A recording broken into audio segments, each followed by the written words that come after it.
Hello, good morning, my dear student. This is Suraj Anand, chemistry teacher. Welcome in my channel Suraj and Teaching. So, my dear student, मेरे प्यारे बच्चों, हम लोग start करते हैं आज केमिस्ट्री का एक नया चैप्टर इलेक्ट्रोकेमिस्ट्री। केमिस्ट्री का पेपर 1 है, क्लास 12 की क्लास है। तो इलेक्ट्रोकेमिस्ट्री कहते किसे हैं हम लोग, पहले यहाँ से शुरू करते हैं, उसके बाद हम लोग आगे बढ़ेंगे। The branch of science which deals with the production of electricity from energy to bring about non-spontaneous chemical transformation is called electrochemistry। अतः विज्ञान की ऐसी शाखा जो बताता है, डील्स करता है प्रोडक्शन ऑफ इलेक्ट्रिसिटी यानी विद्युत का उत्पादन एनर्जी के द्वारा, और जो नॉन स्पॉन्टेनियस केमिकल ट्रांसफॉर्मेशन करता हो बिना रुके, उसे हम इलेक्ट्रोकेमिस्ट्री कहते हैं। ठीक है, अब इलेक्ट्रोकेमिस्ट्री तो हम लोग समझ गए। दूसरा चीज है redox reaction. Redox reaction, the reaction which involve both oxidation and reduction are called redox reaction। एक ऐसा रिएक्शन जिसमें ऑक्सीडेशन और रिडक्शन रिएक्शन दोनों साथ में चलता हो, तो उसे हम लोग रिडॉक्स रिएक्शन कहते हैं। क्लास 10 में केमिस्ट्री हम लोगों ने पढ़ा है। Zn plus Cu2 plus aqueous, Zn2 plus aqueous plus Cu plus। यहाँ पे लॉसेस जैसे हम पढ़ाना शुरू करते हैं डिस्टर्बेंस क्रिएट कर देते हैं। तो Zn2 plus losses 2 minus oxidation होगा, या जिंक का लॉस हो रहा है 2 प्लस, और यह Cu2 प्लस Cu गेन्स हो रहा है 2 इलेक्ट्रॉन का रिडक्शन होगा। अब रिड्यूसिंग एजेंट और ऑक्सीडाइजिंग एजेंट किसे कहते हैं, ये सब रिकॉल है क्लास 10 का। क्लास 10 में आप लोग ऑलरेडी पढ़ चुके हैं ऑक्सीडेशन एंड रिडक्शन में। Reducing agent a substance which can lose one or more electron that is get oxidized is called reducing agent or reductant. ऐसा सब्सटेंस जो कि या तो लूज करेगा एक या एक से ज्यादा इलेक्ट्रॉन, या ऑक्सीडाइज करेगा, उसको हम लोग रिड्यूसिंग एजेंट कहते हैं या रिडक्टेंट कहते हैं।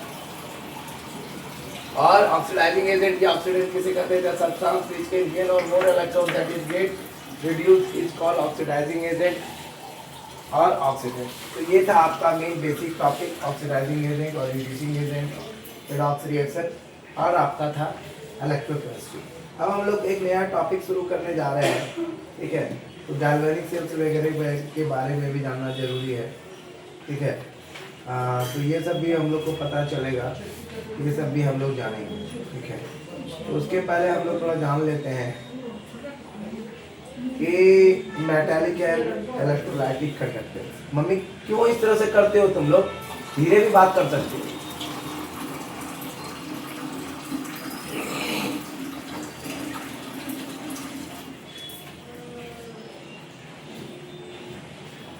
अब हम लोग जो जानेंगे,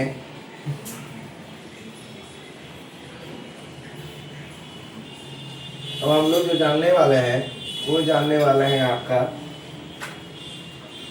metallic and electrolytic conductance. Metallic and electrolytic conductance, तो शुरू करते हैं मेटालिक एंड इलेक्ट्रोलाइटिक कंडक्टेंस से। ठीक है, मेटालिक एंड इलेक्ट्रोलाइटिक कंडक्टेंस। तो आप इस बात को अच्छी तरह से समझ लीजिए। अभी इलेक्ट्रोकेमिस्ट्री मैंने स्टार्ट किया है, बेसिक कॉन्सेप्ट बता रहा हूँ, उसके बाद स्पीड पकड़ूंगा, ये चैप्टर आपको खत्म कर दूंगा 10 दिन के अंदर। तो ये चीज समझ लीजिए, क्लास को मिस मत कीजिए, वीडियो को टोटली स्टार्टिंग से लेके एंड तक देखिए, तभी आपका कॉन्सेप्ट क्लियर होगा। बीच में स्किप करके वीडियो को चले जाएंगे। कुछ बच्चे हैं, कुछ लोग ऐसे होते हैं, कुछ बच्चे ऐसे हैं जो कि वो चलो क्या दिक्कत है, शॉर्ट देख लिए ना, कहानी खत्म है, समझ में आ गया। नहीं, आप पूरा वीडियो को देखिए, मैंने क्या कॉन्सेप्ट बताया, क्या समझाने की कोशिश की, तभी आपका माइंडसेट क्लियर होगा। ठीक है, चलिए स्टार्ट करते हैं। Metallic and electrolytic conductance. Metallic and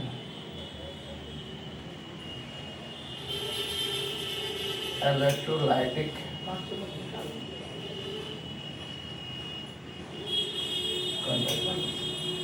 metallic and electrolytic conductors, because all substances do not conduct electric current. All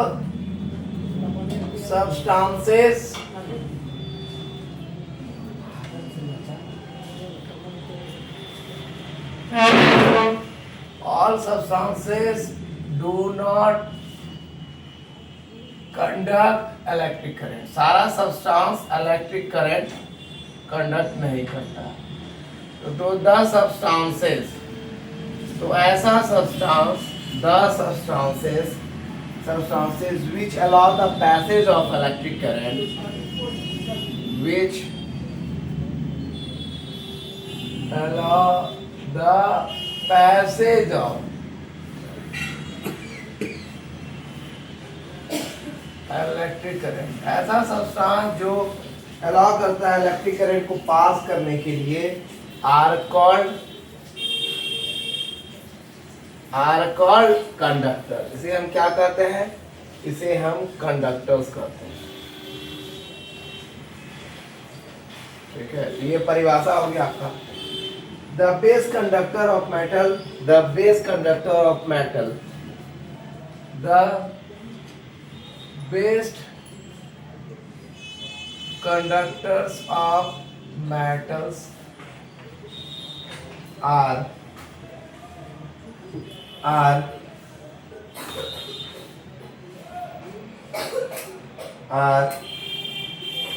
metal, the base conductor of metal as such as copper,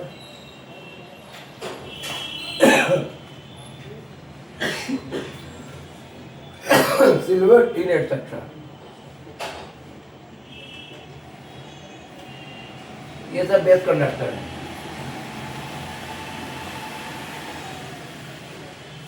दूसरी बात, the substances which do not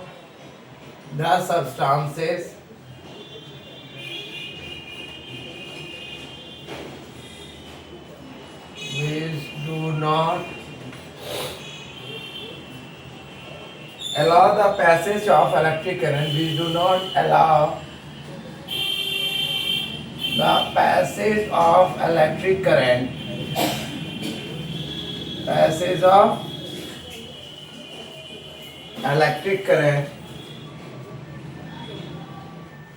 through them are called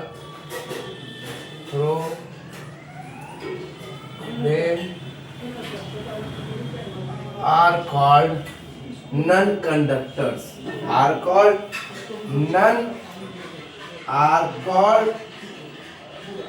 non-conductors or insulators, non-conductors or insulators, the name। ठीक है, चलिए आगे चलते हैं। तो ये सारी चीजें हैं। Some common examples of insulators are,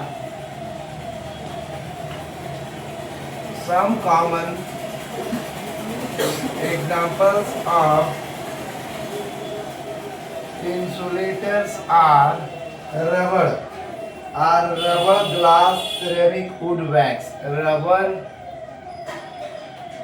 glass, ceramics, wood, wax, etc. So these are the things. How many types of conductors? Let us understand the types of conductors. Conductors कितने टाइप के होते हैं? चलिए देखते हैं कंडक्टर्स कितने type के होते हैं। कंडक्टर्स आपके दो टाइप के होते हैं, मेटालिक कंडक्टर और कंडक्टर्स कितने टाइप के होते हैं? दो टाइप के मेटालिक कंडक्टर। सबसे पहला जो है आपका वो है आपका मेटालिक कंडक्टर और दूसरा है आपका इलेक्ट्रोलाइट्स। दूसरा क्या है? इलेक्ट्रोलाइट्स। अब इसका दूसरा नाम भी है और इलेक्ट्रॉनिक कंडक्टर्स और इलेक्ट्रॉनिक कंडक्टर्स। ये आपका इलेक्ट्रोलाइट है और इलेक्ट्रोलाइटिक कंडक्टर और इलेक्ट्रोलाइटिक कंडक्टर। चलिए, पहला टाइप है और ये आपका दूसरा टाइप, ये हमने देखा। चलिए शुरू करते हैं, इसे समझने की कोशिश करते हैं। मेटालिक और इलेक्ट्रोलाइटिक कंडक्टेंस होता क्या? मेटालिक एंड इलेक्ट्रोलाइटिक कंडक्टेंस है क्या? जितने सब्सटेंस, सारे सब्सटेंस क्या करते हैं, इलेक्ट्रिसिटी को कंडक्ट नहीं करते हैं, इलेक्ट्रिकल करंट को पास नहीं करते हैं, इलेक्ट्रिक करंट को कंडक्ट नहीं करते हैं। तो ऐसा सब्सटेंस जो सब्सटेंस अलाउ करता है इलेक्ट्रिक करंट को पास करने का, उसको हम लोग कंडक्टर्स कहते हैं। और बेस कंडक्टर जो मेटल्स के होते हैं वो कॉपर है, आपके सिल्वर है और टीन है, ठीक है। और ऐसा सब्सटेंस जो अलाउ नहीं करता है पैसेज ऑफ इलेक्ट्रिक करंट को खुद से जाने में, उसे हम नॉन कंडक्टर्स कहते हैं या इंसुलेटर कहते हैं। कुछ बेस्ट इंसुलेटर्स के एग्जांपल्स है रबर, ग्लास, सिरेमिक्स, वुड और वैक्स। अब कंडक्टर्स कितने टाइप के होते हैं? सबसे पहला आपका टाइप का जो कंडक्टर्स होता है मेटालिक कंडक्टर या इलेक्ट्रॉनिक कंडक्टर। दूसरा टाइप है इलेक्ट्रोलाइट्स या इलेक्ट्रोलाइटिक कंडक्टर्स। चलिए इस दोनों टाइप की परिभाषा से हम लोग वाकिफ होते हैं कि दोनों क्या है, ठीक है। दोनों क्या है, ये सारे टॉपिक आपको मेटालिक एंड इलेक्ट्रोलाइटिक कंडक्टर्स के अंदर में ही आएंगे, इसलिए इस बात को अच्छे से जानिए। तो हम लोग अब पढ़ रहे हैं types of conductors. Types of conductor, metallic conductor और इलेक्ट्रोलाइट्स। चलिए शुरू करते हैं। तो ये दो टाइप है कंडक्टर्स के, ठीक है। आज हम लोगों ने बहुत सारे टॉपिक पढ़ा। सबसे पहले हम लोगों ने क्या पढ़ा, इलेक्ट्रोकेमिस्ट्री। दूसरा पढ़ा रिडॉक्स रिएक्शन। तीसरा पढ़ा हमने ऑक्सीडाइजिंग एजेंट। चौथा पढ़ा आपका रिड्यूसिंग एजेंट। उसके बाद हम लोगों ने पढ़ा क्या कहता है आपका मेटालिक एंड इलेक्ट्रोलाइटिक कंडक्टर में क्या होता है इंसुलेटर और क्या होता है आपका कंडक्टर्स। अब हम लोग पढ़ रहे हैं type of conductors. Type of conductors किसे कहते हैं ये हम लोग ध्यानपूर्वक देखेंगे। चलिए सबसे पहला जो टाइप ऑफ कंडक्टर है वो मेटालिक कंडक्टर। सबसे पहला क्या है, मेटालिक कंडक्टर। तो टॉपिक है आपका types of conductors. Types of सब टॉपिक है type of conductors. Type of conductor. तो टाइप्स ऑफ कंडक्टर में जो टॉपिक है आपका वो होगा मेटालिक कंडक्टर्स और इलेक्ट्रॉनिक कंडक्टर्स। मेटालिक कंडक्टर्स, अरे जाओ रे, सबको कुकुर खांसी हो गया है क्या? और इलेक्ट्रॉनिक कंडक्टर्स और इलेक्ट्रॉनिक। जब पढ़ाना शुरू करते हैं तब ये खांसता है कंडक्टर, इलेक्ट्रॉनिक कंडक्टर्स। तो ये आपका मेटालिक कंडक्टर्स और इलेक्ट्रॉनिक कंडक्टर्स किसे कहते हैं ये हम लोग ध्यानपूर्वक देखेंगे। तो कहता है these are metallic substance, these are metallic substance, these are metallic substance which allow the electricity to flow, which allow the electricity to pass through them without, to pass through them without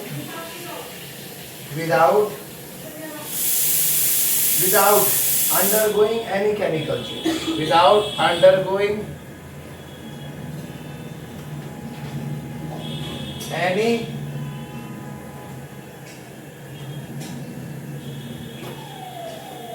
chemical change, ठीक है। अब इसका examples क्या है, metals and alloys have very large conductivity and are called conductors. Metals and alloys, metals and alloys, metals and their alloys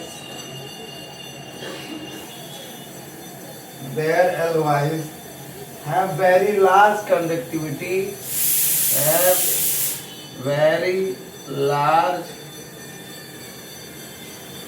conductivity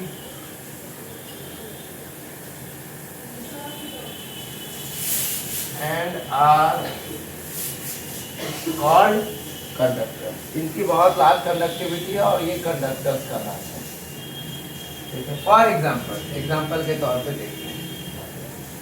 example क्या कहता है इसका, मेटालिक कंडक्टर से ये कहता है copper silver etcetera.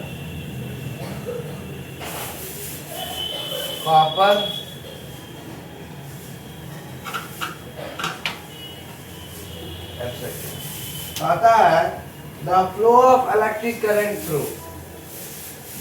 The flow of electric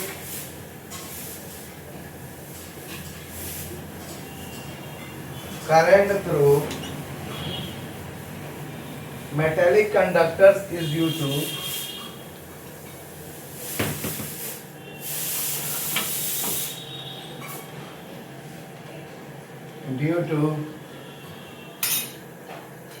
the flow of electron, due to the flow of electrons in the metal atom, in the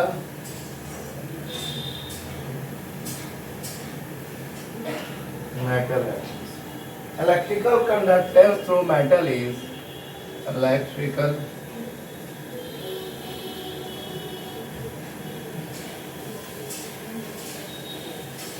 through metal is called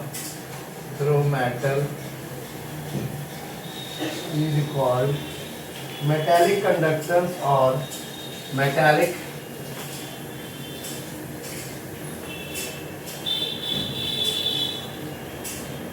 or electronic conductance.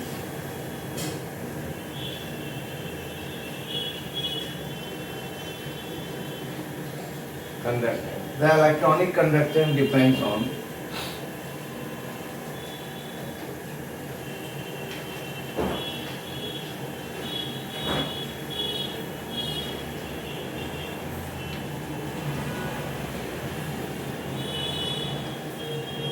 पहला the nature and structure of the metal,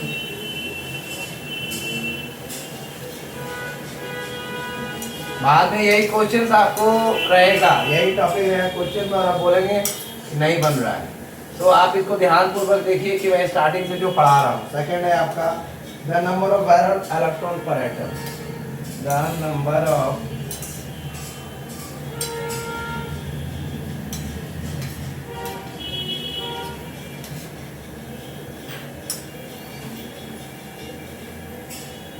तीसरा है the density of metal and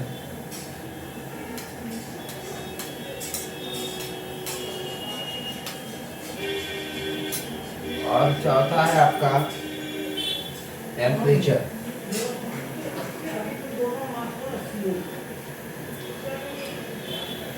It decreases with increase of temperature.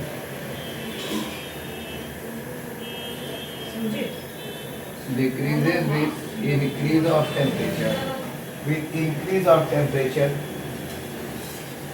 इसे हम लोग आगे देखेंगे, ठीक है. और कुछ चीजें जो मैं बता दे रहा हूँ, जितने इलेक्ट्रॉन इंटर करेंगे एक एंड से दूसरे एंड में, तो कंपोजिशन मेटेलिक कंडक्टर का रिमेन अनचेंज रहेगा. और कुछ नॉन मेटल जैसे कार्बन ब्लैक ग्राफाइट और कुछ एलोरिक पॉलीमर्स है इलेक्ट्रॉनिकली कंडक्टिव होते हैं, ठीक है. चलिए ये सब हम लोग नॉलेज के लिए रखेंगे, ध्यान रखेंगे. चलिए स्टार्ट करते हैं, समझिए इसको. टाइप ऑफ कंडक्टर में पहला टाइप है आपका मेटालिक कंडक्टर या इलेक्ट्रॉनिक कंडक्टर. तो कहता है ये मेटालिक सब्सटेंस, ये ऐसे मेटालिक सब्सटेंस है जो अलाउ करते हैं इलेक्ट्रिसिटी को पास करने के लिए खुद से विदाउट किसी तरह के रासायनिक बदलाव. तो ऐसे मेटालिक सब्सटेंस जो खुद में इलेक्ट्रिक करंट को पास करने दें बिना किसी रासायनिक बदलाव के, बिना किसी केमिकल चेंज. मेटल्स और उसके अलॉयज, मेटल्स होंगे और उसके अलॉयज. अलॉयज आप जानते हैं दो या दो से ज्यादा मेटल से बने हुए मेटल या नॉन मेटल होते हैं, उसको अलॉयज कहते हैं. Conductivity and are called conductors, ठीक है. तो मेटल्स और उसके अलॉयज की लास्ट कंडक्टिविटी और ये कंडक्टर कहलाते हैं. जैसे आपका कॉपर हो गया, सिल्वर हो गया. The flow of electric current, जब इलेक्ट्रिक करंट का फ्लो होता है किसी मेटालिक कंडक्टर्स के द्वारा, the flow of through metallic conductor, metallic conductor के द्वारा. और कारण जो इसका होता है फ्लो ऑफ इलेक्ट्रॉन्स होता है इन द मेटल एटम. तो इलेक्ट्रिकल कंडक्टेंस जो होता है वो हमेशा मेटल का मेटालिक कंडक्टेंस या इलेक्ट्रॉनिक कंडक्टेंस कहलाता है. इलेक्ट्रॉनिक कंडक्टेंस डिपेंड करता है nature and structure of the metal, the number of electrons per atom, the density of metal और टेम्परेचर. यानी प्रकृति और संरचना धातु के, नंबर ऑफ वैलेंस इलेक्ट्रॉन, कितनी नंबर ऑफ वैलेंस इलेक्ट्रॉन है हर एटम में, डेंसिटी क्या है मेटल का, उसका तापमान क्या है और कैसे इंक्रीज और डिक्रीज कैसे करता है टेम्परेचर. तो ये था आपका आज का टॉपिक। आज के लिए इतना ही रहने देते हैं।